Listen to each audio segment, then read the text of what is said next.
CBN Universidade, um programa dos alunos e profissionais de comunicação da Universidade Estadual da Paraíba.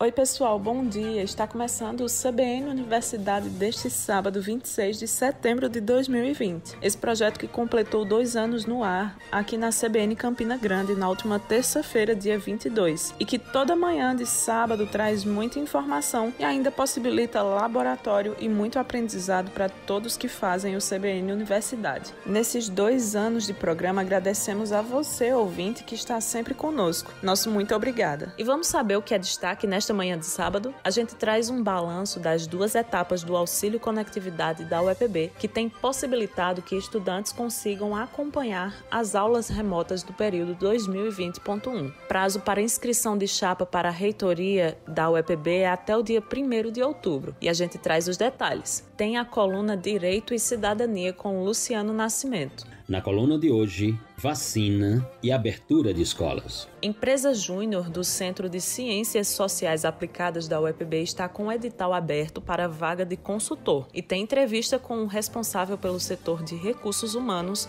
da ANAPS. Uma reportagem aborda a consolidação dos eventos científicos online. E ainda os detalhes da semana Grão Fino de Fotografia. Em 2020, a Grão Fino chega à sua 3ª edição em um formato diferente dos anos anteriores, totalmente online. Fica com a gente que o CBN Universidade está só começando com muita informação para você, ouvinte da rádio que toca notícia.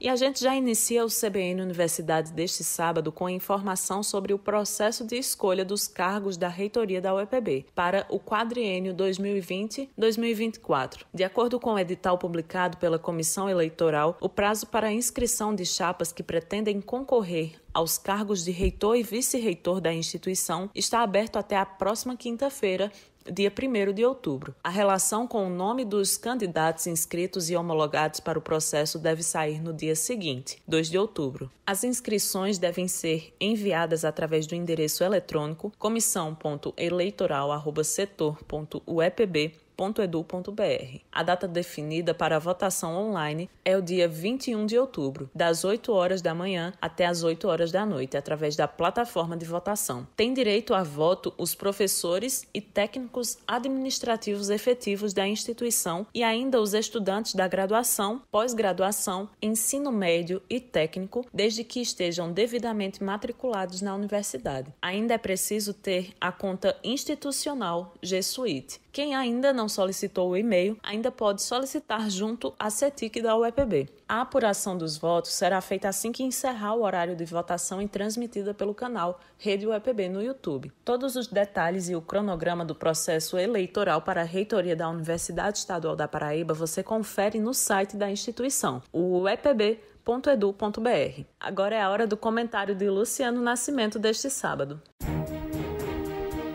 Direito e Cidadania, com Luciano Nascimento. Olá a todos e todos os ouvintes da Rádio CBN Campina Grande. Sou Luciano Nascimento e você ouve a coluna Direito e Cidadania. Na coluna de hoje vamos falar, portanto, sobre esse pesadelo sanitário que não abandona o mundo e nem a humanidade e a civilização. O paradigma da Covid-19. E tem se falado muito sobre se atingir a uma vacina determinada, para imunizar as populações. E, no caso do Brasil, a reabertura de escolas, à luz de uma realidade de um número de pessoas infectadas diariamente e um número de mortes ainda temerosos, digamos assim, mas surgiu a pesquisa Ibope e G1 do mês de setembro, que mostra a seguinte realidade no pensamento dos brasileiros. E a pesquisa foi realizada à luz de uma formulação indagativa referente ao surgimento de uma vacina a ser aplicada a toda a população e a política pública e privada de reabertura das escolas. Qual o posicionamento, portanto, dos brasileiros e das brasileiras? Mostra a pesquisa que 72% são favoráveis à reabertura das escolas após a vacina. Ou seja, vamos reabrir as escolas quando houver uma vacina. 72%, e a pesquisa foi feita nas classes A, B e C. 72% dos entrevistados, de um universo de 2.626 pessoas com mais de 18 anos de idade. 72%, portanto, são favoráveis à reabertura das escolas mediante uma vacina. 13% discordam desse posicionamento. 12% nem concordam nem discordam. E 3% não souberam responder. Lembrando que, e a pesquisa informa isso, lembrando que o estado do Amazonas decidiu voltar às aulas ainda no final do mês de agosto. E durante o mês de setembro, nós assistimos à multiplicação dos casos no estado do Amazonas. O estado do Pará também chegou a uma decisão para a reabertura de escolas, uma decisão em setembro com um calendário a partir de outubro. A pesquisa Ibope Globo ou Ibope G1 mostra que 5 dos estados da Federação do Brasil têm planos de reabertura das escolas estaduais. A pesquisa vai além. A pesquisa também mostra que 49% desse universo de homens concordam que as escolas sejam reabertas após uma vacina. E o número é maior entre as mulheres. 58% das mulheres só concordam com a reabertura das escolas no Brasil para os seus filhos com uma vacina. Sem uma vacina, nem pensar. E vamos para a ideia de renda, diz a pesquisa. As famílias que ganham entre 1 e 5 salários mínimos são as que mais concordam com a abertura das escolas só após uma vacina. Chegamos ao número de 75%. As famílias que têm renda acima de 5 salários mínimos, o percentual cai. Ou seja, o percentual das pessoas que ganham mais de 5 salários mínimos concordam que a reabertura da escola se dê sem a vacina, e aqueles que entendem que só com a vacina são apenas 68%. As pessoas de maior renda no Brasil não estão plenamente de acordo, segundo a pesquisa, com a reabertura das escolas apenas após uma vacina. E aquelas que, com essa renda maior, que concordam com a reabertura só com uma vacina, o percentual é menor do que aquelas famílias de classes menos abastadas. Ou seja, aquelas famílias de classe A têm um pensamento bem mais flexível sobre a reabertura das escolas sem ou com uma vacina. E aquelas famílias de renda menor no Brasil só admitem a reabertura das escolas com uma vacina. E a pesquisa vai e atinge um plano que nós podemos nominar de posição política, porque é esta a expressão colocada na pesquisa. A pesquisa mostra que 87% das pessoas que se posicionam politicamente como pessoas de esquerda só admitem a reabertura das escolas com uma vacina. 77% que se declaram de centro só admitem com uma vacina. E 60% das pessoas que se declaram de direita admitem a reabertura das escolas com a vacina. Então mostra um percentual de posição política inequívoco na população brasileira. Na mesma pesquisa Ibope G1, independente de classe social, de posição política, a pesquisa auferiu que 79% dos brasileiros e brasileiras entendem que uma reabertura sem a vacina terá um aumento dos casos da Covid-19 na realidade sanitária brasileira. E esses 79%, portanto, se posicionam que reabertura das escolas só deve ocorrer mediante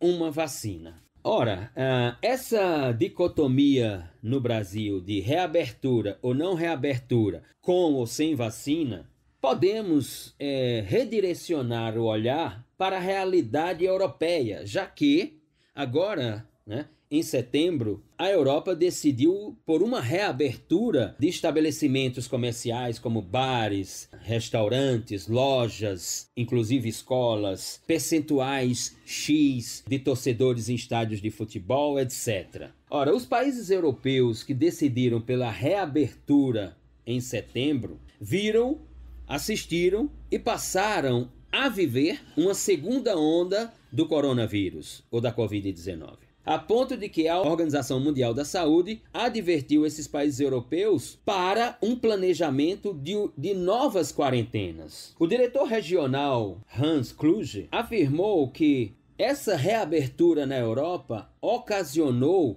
um aumento dos casos e que em determinados países chegou inclusive a dobrar o número de infectados nesses países europeus. Numa reabertura agora em setembro, traduziu números contundentes, como por exemplo o número de 300 mil novos casos em países como Reino Unido, França, Espanha, Itália e Alemanha. No caso específico do Reino Unido, o primeiro-ministro Boris Johnson teve que emitir decretos de regulamentação para estabelecer número X de pessoas em bares, em restaurantes, em outros estabelecimentos comerciais. Ou do contrário, a ideia do primeiro-ministro era a perspectiva de uma perda do controle sobre os casos de pessoas infectadas no Reino Unido. Portanto, o Brasil deve pensar com muita atenção, com muito cuidado, sobre a reabertura das escolas antes de uma vacina. Ou poderemos, a exemplo da Europa, vivermos no Brasil uma segunda onda da Covid-19. Obrigada, Luciano, e até o próximo Direito e Cidadania. E vamos fazer a nossa primeira pausa deste sábado. Na volta, a gente tem um balanço do auxílio conectividade da UEPB e ainda tem dicas de português aqui no CBN Universidade. Nesse programa, vamos falar também sobre a adesão do público aos eventos científicos remotos. Voltamos rapidinho. CBN Universidade, na CBN Campina Grande. Voltamos com o CBN Universidade. Você que sintonizou a CBN Campina Grande agora, seja muito bem-vindo ao nosso programa, que toda manhã de sábado traz as principais informações da Universidade Estadual da Paraíba. E ainda tem notícias e dicas do cotidiano. A gente fala agora sobre a segunda etapa do auxílio conectividade da UEPB, que ofertou centenas de bolsas para que os estudantes de baixa renda devidamente matriculados na UEPB possam ter acesso às aulas remotas e dar continuidade ao período letivo. O auxílio vem em duas modalidades, uma para aquisição de equipamento e outra para contratação de serviços de internet. A assistente social da Pró-Reitoria Estudantil, Thaisa Gregório, fez um balanço das duas edições do auxílio conectividade aqui para o nosso programa. Vamos ouvir os dados que ela traz aqui para a gente. O balanço que a gente pode fazer em relação ao auxílio conectividade é extremamente positivo, sem dúvida alguma. A partir do momento que a administração central começou a discutir a implementação das aulas remotas, a Proeste esteve em paralelo ali também, estudando, pensando o que é que a gente poderia trazer para amparar o estudante, né? Pegou como um todo no Brasil muita gente de surpresa e para a gente não foi diferente. Então, como tudo que a gente faz na Proeste, a gente passou a estudar o que é que vinha sendo feito nas outras universidades, né? Pouquíssimas já tinham, no período que a UEPB começou a discutir as aulas remotas, pouquíssimas universidades tinham retomado, algumas federais apenas. Então, a gente começou a pesquisar. Então, a gente pode dizer que a gente pesquisou praticamente todo mundo do Nordeste e depois partiu para o Sudeste, para o Sul, que eram onde existiam algumas universidades que já estavam com processo, inclusive, de auxílio. A partir do momento que isso foi realmente bater do martelo, que as aulas remotas iam acontecer, a gente sentou, pegou um pouquinho do edital ali, um pouquinho de outro edital, muito da nossa experiência dos outros editais, né? Porque a gente todo ano lança vários editais, então a gente tem uma experiência também, isso facilitou muito na criação desses editais, do auxílio na resolução que foi aprovada no Consune, né? Que deu o norte para os nossos editais. Então, tudo foi baseado em muito estudo, para que a gente pudesse trazer o que melhor servia para o nosso contexto aqui da UEPB. Então, para a gente, o que melhor serviu foi o auxílio financeiro, tanto para o caráter da internet quanto para o equipamento. Muitas universidades traziam um empréstimo de equipamento, mas esse empréstimo, no momento de pandemia, é muito complicado, porque ia ter que ter contato humano, a UEPB tem 8 campos, então isso ia dificultar muito. Então a gente achou melhor. O custo também, foi feito um estudo, orçamentário em relação a isso e a gente seguiu pelo viés do auxílio financeiro. E eu acho, particularmente como assistente social, que realmente é o que traz mais, inclusive, dignidade para qualquer que seja a pessoa, né? Quando se trata de um auxílio financeiro, o estudante pode escolher o que melhor lhe serve, né? O que para a sua situação. Às vezes ele tem uma situação que ele pode comprar um equipamento no valor acima de R$ 1.000, né? Isso não quer dizer que ele tem muitas condições financeiras, porque hoje em dia todo mundo tem um cartão, parcela aqui, um tio ajuda ali. Então, esse equipamento que, inclusive, nos editais a gente deixa claro que é um equipamento que vai ficar em posse do estudante, é de propriedade do estudante, certo? A gente não arca com valores superiores, o estudante recebe aquele valor, ele vai comprar e o equipamento é dele. Tivemos 2 editais. No primeiro momento, o edital 1, a gente remanejou, a UEPB, a Administração Central, remanejou as vagas da internet para o equipamento, porque foi onde houve mais inscrições, foi no equipamento, no auxílio do equipamento, e a gente atendeu a todo mundo que se encaixou nos critérios. No total, nos 2 editais, para aquisição de equipamento, foram contemplados 2.648 estudantes e para o acesso à internet, 2.279 estudantes. Então, a gente realmente conseguiu abarcar todos que se inscreveram, que atenderam aos requisitos mínimos, tanto de situação de vulnerabilidade, tanto de comprovação básica, como uma conta, por exemplo, em seu nome. Então, todos os estudantes foram contemplados.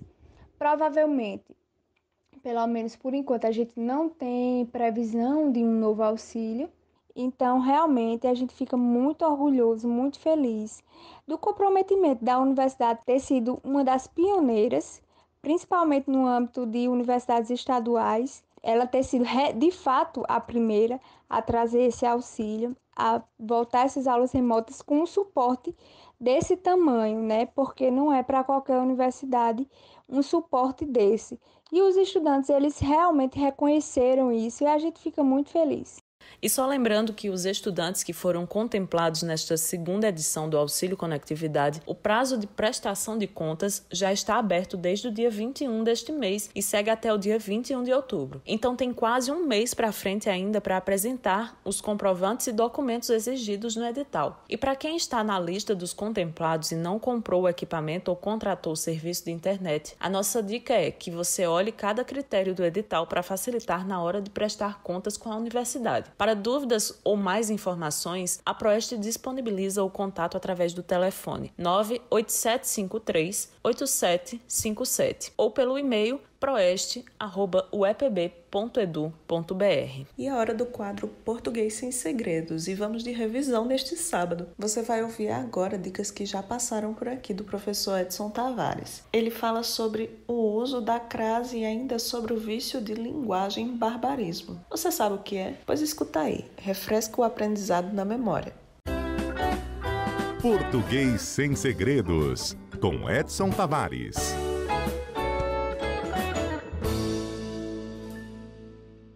A gente sabe que a crase acontece quando a gente junta a preposição a com o artigo a, não é? Só aí já dá para entender duas coisas. Que eu só posso colocar crase antes de palavras femininas, por causa do artigo a. E a segunda coisa é que o verbo precisa ser regido pela preposição a. Tá, mas eu disse que ia simplificar, não é? Então vamos lá. Para saber se o a tem crase, vocês trocam mentalmente a palavra por outra masculina. Se aparecer ao, que é preposição mais artigo, então tem crase. Se não aparecer ao, não tem crase. Simples assim. Veja, vou à praia, trocando praia por cinema, por exemplo, vou ao cinema.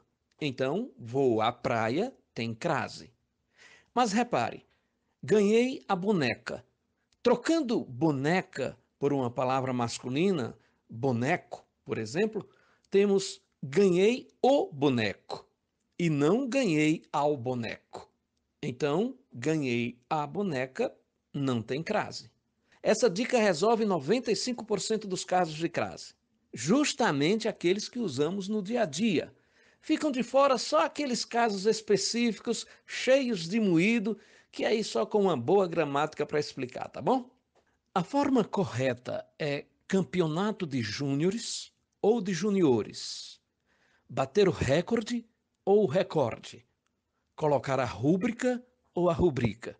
Existe um vício de linguagem chamado barbarismo, que é quando pronunciamos erradamente as palavras. E se esse erro tem a ver com a sílaba tônica, como é o caso dessas 3 palavras, então a gente chama esse barbarismo de silabada. Se você pronuncia campeonato de júniores, sinto informar que o certo é juniores, até porque não existe palavra acentuada antes da antepenúltima sílaba. No segundo caso, a pronúncia correta é recorde e não recorde. E, por incrível que pareça, rúbrica não existe. O certo é rubrica.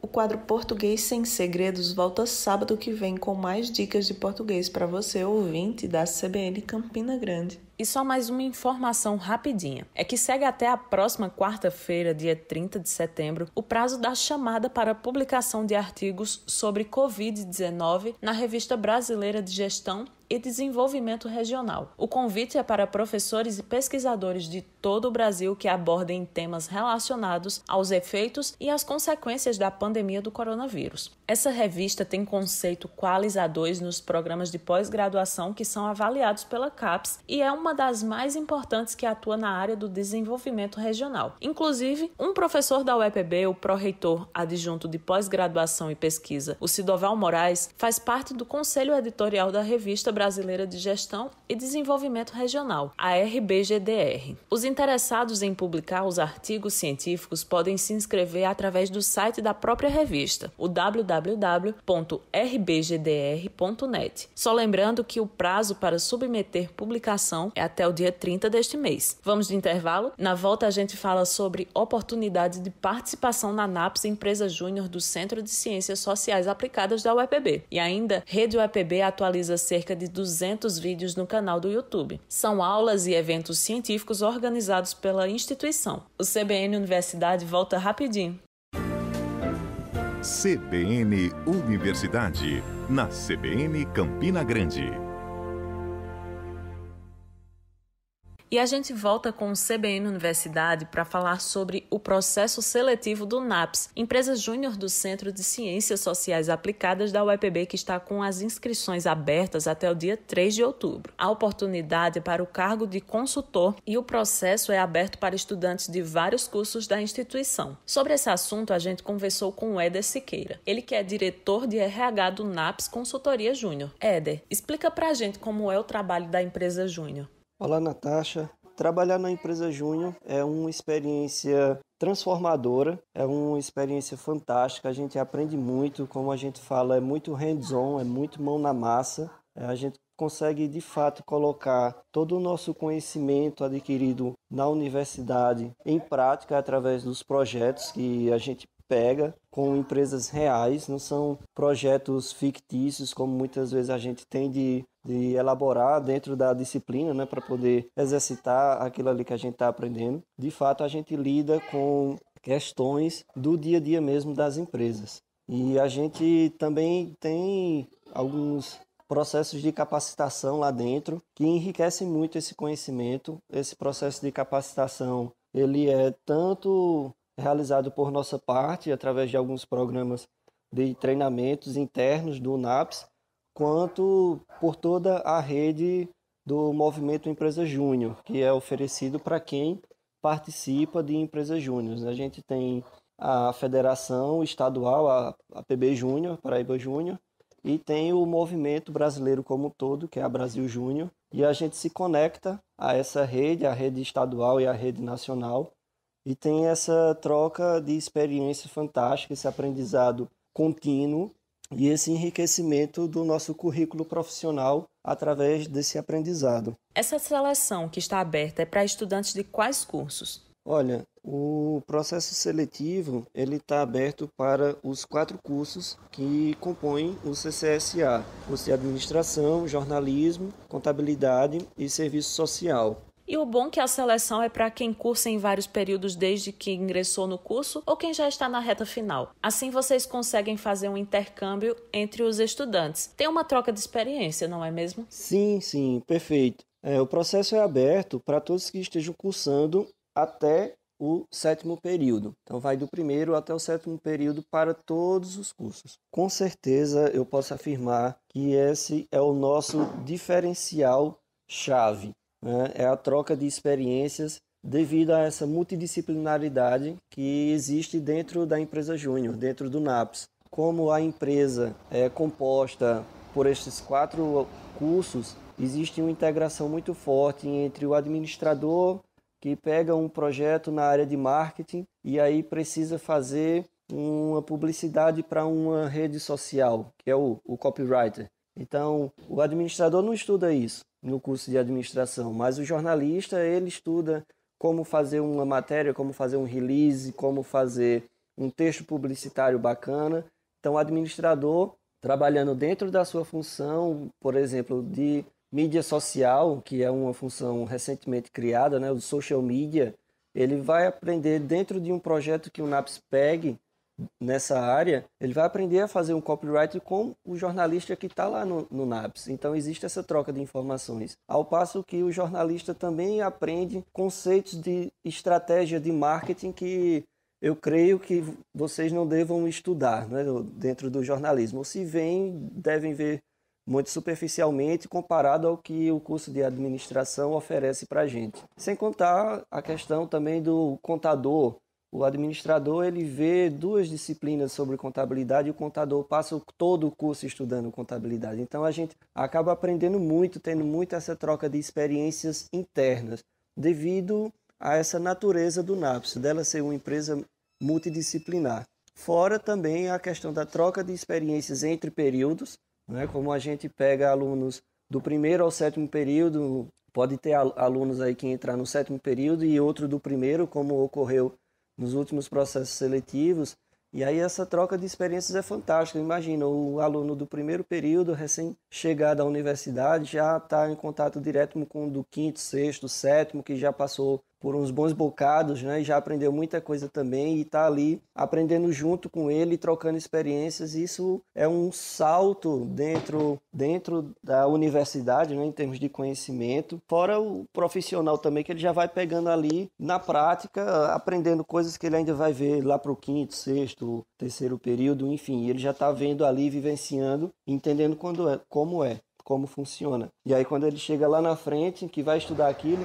já tem todos os bizus, já sabe como funciona, como é para fazer, como não é para fazer. Então, realmente, essa troca de experiências é algo assim singular que o NAPS oferece para quem entrar, né? Tanto através dessa troca interna entre os alunos, entre os napianos, assim que a gente se chama por aqui, quanto essa troca de experiências externas, tanto com relação aos projetos que a gente pega, como o contato com a rede, tanto a rede paraibana, que aí a gente vai se conversar com outras empresas júniores daqui do estado e de todo o estado. A gente tem vários eventos que promovem esses tipos de encontro e essas trocas de experiência. É um ponto-chave também no MEG, né, no Movimento Empresa Júnior, essa troca de experiências entre empresas júniores, tanto estadualmente falando como nacionalmente falando.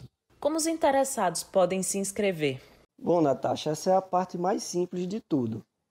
Basta o pessoal que está aí nos ouvindo ir lá no Instagram do NAPS, o @NAPS Consultoria, NAPS com 2 P's, acessar o link da bio e vocês vão ser levados tanto para o edital, para vocês fazerem o download, quanto para o formulário de inscrição. Preenchendo os dados lá no formulário, vocês já estão inscritos. É um formulário rápido, vocês levam menos de 1 minuto para preenchê-lo. E aí vocês vão baixar também o edital. É muito importante vocês baixem o edital para vocês ficarem por dentro das necessidades. A gente está pedindo alguns conhecimentos básicos, algumas atitudes que o candidato deve ter no momento que entrar na empresa, né, como a gente age, para ele se identificar ou não com a empresa, com o perfil que a gente está pedindo, né, que esse candidato tenha. E o processo de seleção, como deve ser feito? Olha só, o processo ele é bem tranquilo. Ele é composto de 2 fases. A primeira fase é o processo de inscrição e fit cultural, e a partir desse momento a gente entra em contato com vocês, pedindo para que vocês se adicionem ao nosso grupo, onde a gente vai interagir até o momento da segunda fase, que é a seleção em si, certo? Então, durante esse período aí, enquanto vocês não fazem a seleção em si, vocês vão passar por um testezinho chamado Fit Cultural, que é onde nós avaliamos se você, candidato que se inscreveu, realmente tem aquele perfil que a gente está buscando, certo? Então, a gente faz esse Fit Cultural no primeiro momento. Segundo momento, a segunda fase do processo seletivo, a gente faz o processo de fato, a seleção de fato. É onde a gente vai ter 3 encontros. O primeiro encontro com dinâmicas individuais, onde o candidato vai ter, por exemplo, que resolver algum problema, algum case específico de consultoria, por exemplo, de forma individual.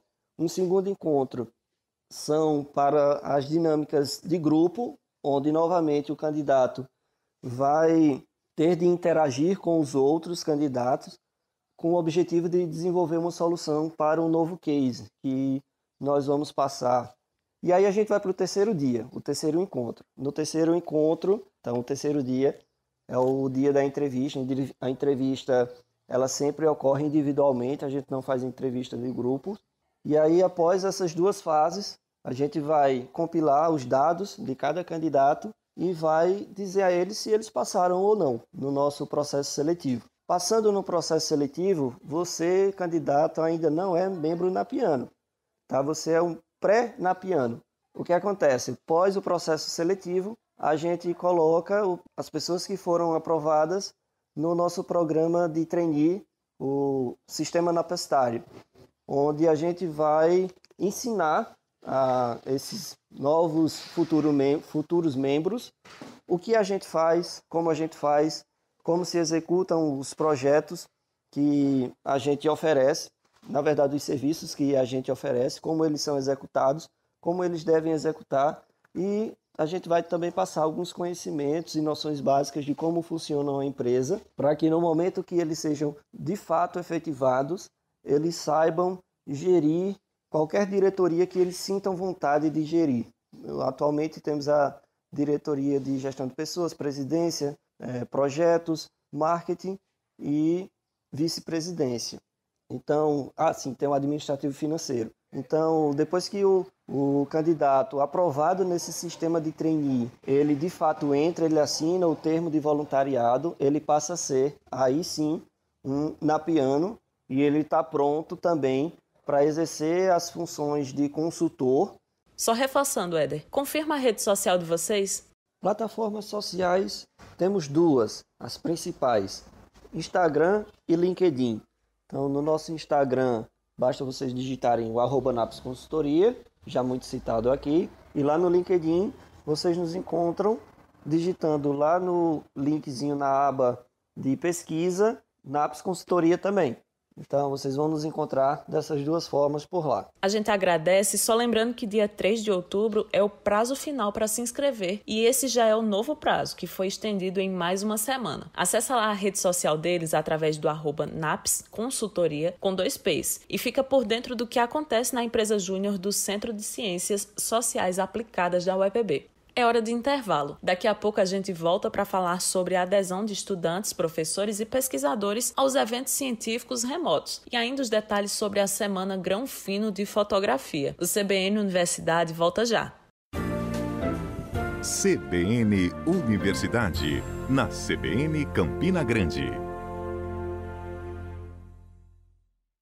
E chegamos na reta final do CBN Universidade. A UEPB é referência na realização de congressos em diversos segmentos, não só aqui no estado, como atraindo participação internacional. Mas com a pandemia e a necessidade do distanciamento social, os eventos científicos precisaram se adaptar ao formato remoto e a nova modalidade tem garantido um público acima do esperado pelos organizadores. Confere aí na reportagem do Tiago Almeida. Neste período de pandemia, um dos setores que mais foram afetados pelo distanciamento social foi o de eventos científicos.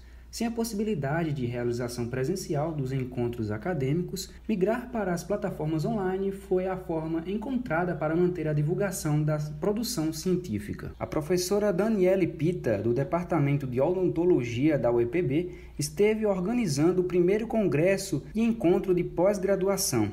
Ele foi remoto, transmitido ao vivo pela TV UEPB e recebeu um grande público online, que superou as expectativas da organização, como diz a professora. Foram 3 turnos de evento, nós tivemos 4.600 pessoas assistindo o primeiro dia, nosso primeiro turno, no YouTube.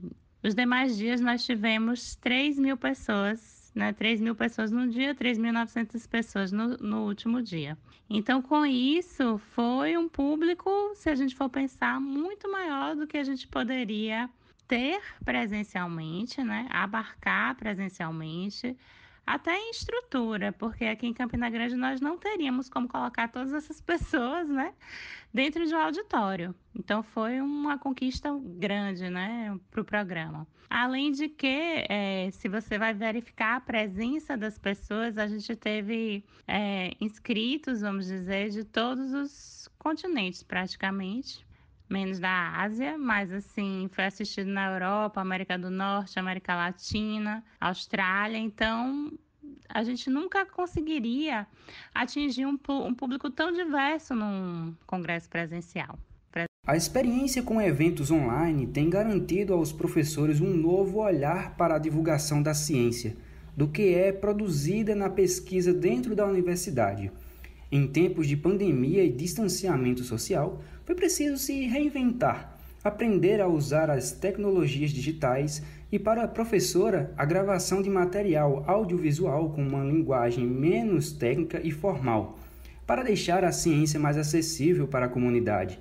É uma aliada dos eventos científicos que vem para ficar. A ciência nunca pode parar. E em período de pandemia é que a gente precisa realmente utilizar da criatividade, trabalhar em conjunto, apesar da distância, para tentar valorizar, mostrar e seguir com as pesquisas que são extremamente necessárias nesse momento. Com as apresentações remotas, algumas pessoas que estão fazendo congresso, justamente por a gente não ter plataformas que suportem, vamos dizer, 500 apresentadores, de trabalho, o aluno faz aquele vídeo. O vídeo tem duração de 4 a 5 minutos, geralmente, e envia para o congresso, e aí as pessoas entram no site do congresso, assistem, e os avaliadores assistem, dão uma nota e premiam. Então, quando eu fiz aqui, como foi presencial, eu coloquei aqueles telões de televisão e a pessoa ia lá e assistia. E ficava passando, quando quisesse, ia lá, apertava e assistia. Mas você pode veicular de maneiras muito diferentes, colocar no YouTube todos os vídeos para todo mundo assistir. Então, é uma tendência, algo que chegou devagar, mas com a pandemia, realmente a gente vê que se estabilizou como forma de apresentação de trabalho. A Universidade Estadual da Paraíba sempre esteve à frente de grandes eventos acadêmicos científicos nacionais e internacionais, e desde o início da pandemia não foi diferente. O canal Rede UEPB no YouTube passou a ter uma programação diária com transmissões ao vivo de debates, palestras, conferências, oficinas, webinários, sem contar com as aulas gravadas e diversas disciplinas que foram disponibilizadas na plataforma, e toda a grade de material que já alimentava o canal e se manteve atualizada. Só para se ter uma ideia, cerca de 200 novos vídeos estão no canal Rede UEPB nos últimos meses. Quando o assunto é evento científico, a UEPB tem grande ligação com empresas parceiras na realização dos encontros presenciais. Uma delas, que inclusive foi criada dentro do Parque Tecnológico, é a Realize Eventos Científicos e Editora. Agora, em 2020, a empresa precisou migrar os eventos que já estavam agendados para acontecer presencialmente para o formato remoto, e para o ano que vem já estão fechados para a realização de pelo menos 5 eventos 100% online no Nordeste e Sudeste do país. Para o sócio-diretor da empresa, Alisson Veiga, a modalidade remota deve permanecer mesmo com a retomada das atividades presenciais, dando a oportunidade para a participação de um grande número de pessoas nos eventos científicos. Hoje a gente tem uma participação bem maior, porque também nos possibilitou a diminuir os valores de inscrição para todas as categorias. Isso vem viabilizando quem não tinha condição de viajar, quem não tinha condição de pagar um hotel, quem não tinha condição de pagar um ônibus, poder participar do evento em sua casa, sem correr nenhum risco e tendo acesso a todas as informações que ele teria no presencial. Contudo, a gente sabe que os eventos presenciais, eles não são só para o acesso a conteúdo. As pessoas têm a necessidade e gostam e querem estar perto de outras pessoas, querem estar perto de palestrantes, querem visitar os locais onde vai ser realizado o evento. Mas, nesse período, como a gente não tem nenhuma possibilidade, os eventos 100% remoto, 100% online, eles estão tendo uma adesão bem maior. De acordo com o empresário, a parceria entre a Realize e a universidade na realização de eventos científicos tem mais de 10 anos. E uma dificuldade na realização de encontros online é o acesso à conexão de internet de qualidade. Nós temos um problema hoje no Brasil, que é a conectividade, a questão de internet. Nem todos os estados, nem todas as pessoas têm acesso à internet de alta velocidade, que consiga assistir palestras e atividades online.